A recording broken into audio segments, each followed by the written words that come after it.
Most horror movies treat cancer as an invasion. It's the alien, the intruder, the thing that shouldn't be there. But Mother of Flies, the latest homegrown nightmare from the Adams Family Collective, dares to ask a much grosser, much more complicated question.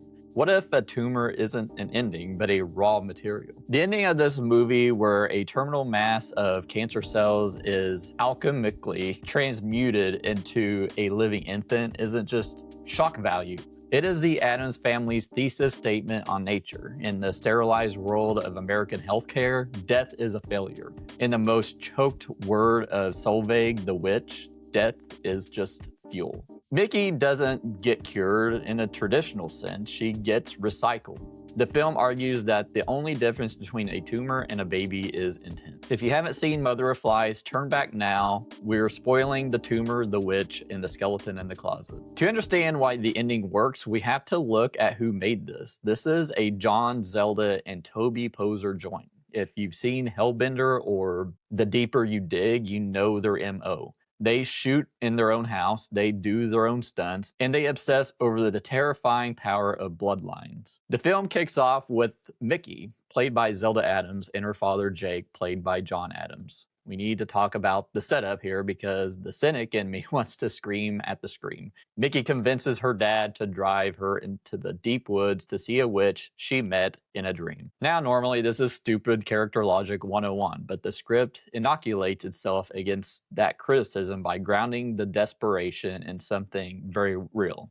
Debt. The true horror of the first act isn't the supernatural, it's the American medical system. Mickey isn't just dying, she's broke. This is a crucial bit of framing. The sterilized, white-walled hospital world has failed her financially and physically. This pushes the narrative inevitably toward the dirt. The film is setting up a binary position. The hospital, clean, expensive, sterile, futile, versus the woods, dirty, free, fungal, effective. When they arrive at Solveig's house, look at the production design. The house is consumed by nature. It's rotting. This is our first clue about Solveig's true nature. She isn't living in the woods, she is decomposing with them. When Solveig, played by Toby Poser, agrees to help, she explicitly states she doesn't want money. She wants a cost. The analyst in me loves this dialogue because it's a transaction. The doctor wanted money, a resource Mickey didn't have. Solveig wants death energy, a resource Mickey has in surplus. The rituals in Act 2 are a masterclass in body horror as metaphor. Solveig feeds Mickey strange fungi and cracks a snake egg on her stomach. It looks like gross out torture porn, but pay attention to the specific imagery. Snakes represent shedding skin, rebirth. Fungi thrive on dead matter. Solveig is turning Mickey's body into a compost heap. She's prepping the soil. This brings us to the dad, Jake. Jake is the audience surrogate, representing rational skepticism, but the film punishes him for it. He views the pain Mickey endures as torture because he doesn't understand the alchemy.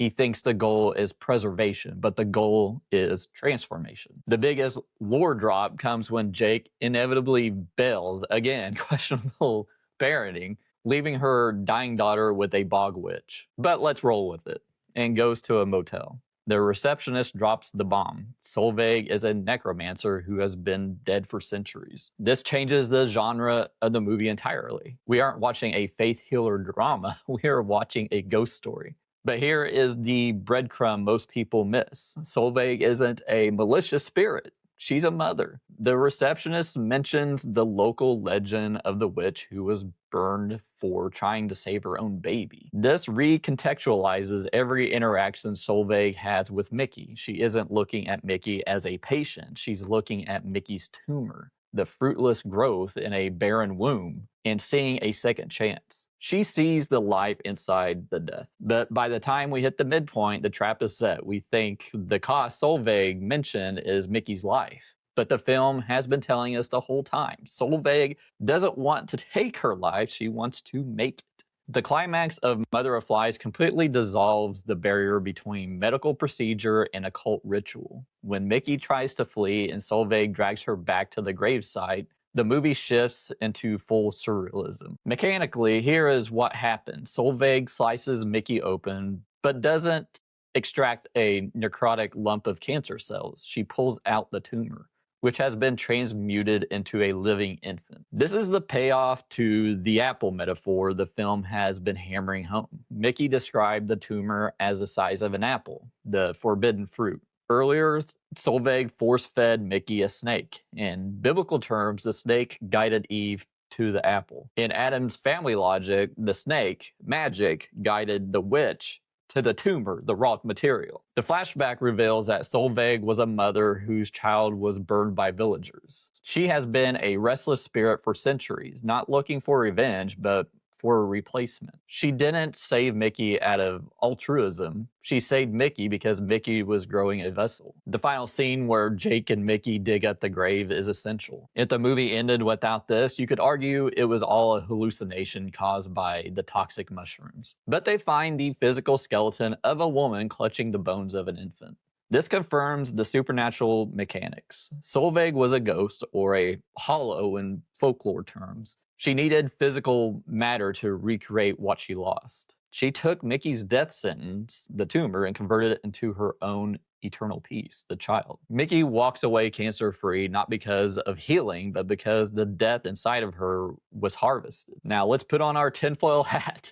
The lore master in me can't ignore the casting. The Addams family creates films that feel like they existed in a shared upstate New York occult universe. The core theory, Mother of Flies is a secret prequel, or at least a spiritual sibling to Hellbender. In Hellbender, witches reproduce asexually through blood and magic. They don't need men. In Mother of Flies, we see a man, Jake, completely sidelined, unable to help, while two women engage in a reproductive ritual that creates life out of sickness. Consider the snake egg scene. The receptionist called Solveig a necromancer, but I argue she's a life giver. The community speculation, specifically deep dive threads surfacing on Letterboxd, suggests that Mickey didn't lose a tumor, she gained a lineage. By swallowing the snake and surviving the ritual, has Mickey been initiated? The film leaves Mickey's future ambiguous. She is healthy, yes, but she has been touched by the old magic. If we follow the logic of the deeper you dig in Hellbender,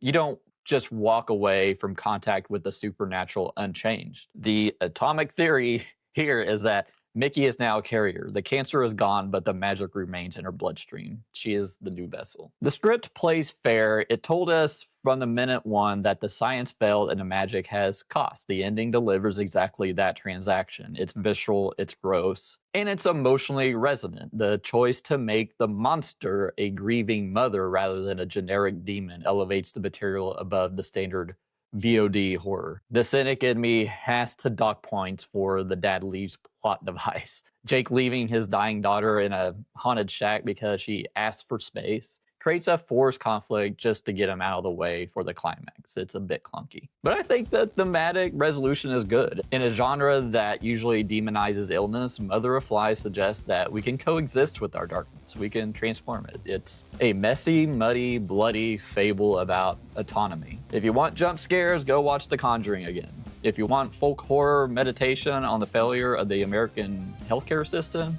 and the enduring power of maternal grief, give Mother of Flies a view. If you have a friend who is still confused about why the baby was made of tumor, send them the spoiler-free review linked right here. They need to see this movie before you spoil the skeleton reveal.